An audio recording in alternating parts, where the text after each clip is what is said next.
Guys, Alan Watson, Golf Plus PCB. Today I'm on the golf course and I'm using my usual TaylorMade TP5 golf ball, and this is the ball that I've been playing now for a couple of years and just love it. Love the consistency, love the playability, love the feel around the greens and the spin and everything. But I was talking to Chris Perez, who is my outside sales rep for TaylorMade, the other day, and he said, man, you got to try X. It's so much longer than TP5. It's crazy long, and not that I really hit the ball a ton, but I also don't need the distance from the tee boxes that I play from, and I hit the ball okay, so drive the ball about 280, so I'm not like worried about distance per se. But today it happened that I was playing with Daniel, who works for me. Daniel hits the ball quite a bit harder than I do. He's out driving me by 20 yards, sometimes 30 yards.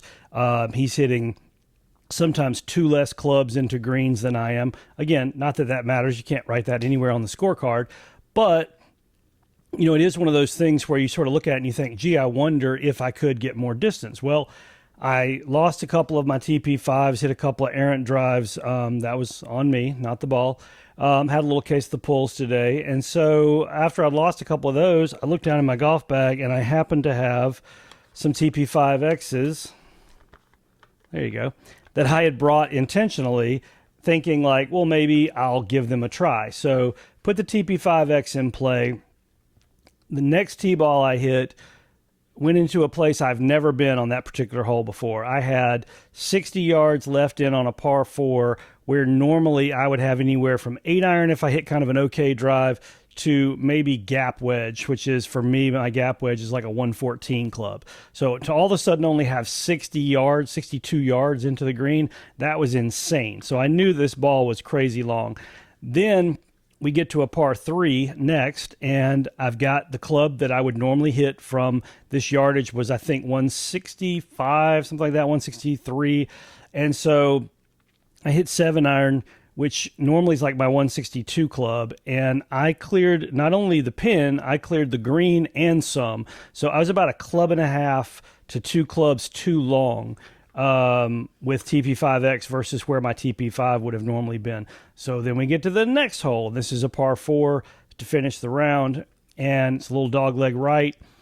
I hit a ball and hit it into the rough just barely, but I was only a few yards behind Daniel's ball. And normally, like I said, he had a much bigger gap on me with the driver. So hitting the ball, being closer to him, cutting at least a club out of the differential, plus I'm in the rough, so I had it hit good ground, it would have gone even further.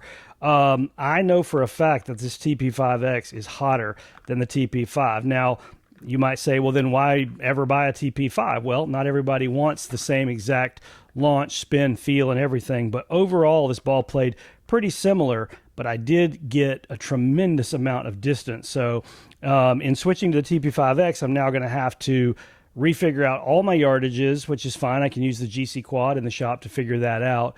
But I just think it's amazing because people always ask us, you know, does golf ball really make a big difference? Well, I'm telling you right now, it made a huge difference today in distance. And I can't wait to get on the launch monitor and see exactly what a difference it made. But hey, whatever you choose, TP5 or TP5X, they're both amazing golf balls. At least I know with this ball what the consistency I'm going to get, the numbers I'm going to get, and all that. This one right here, I'm going to have to work on this one because this thing is crazy long.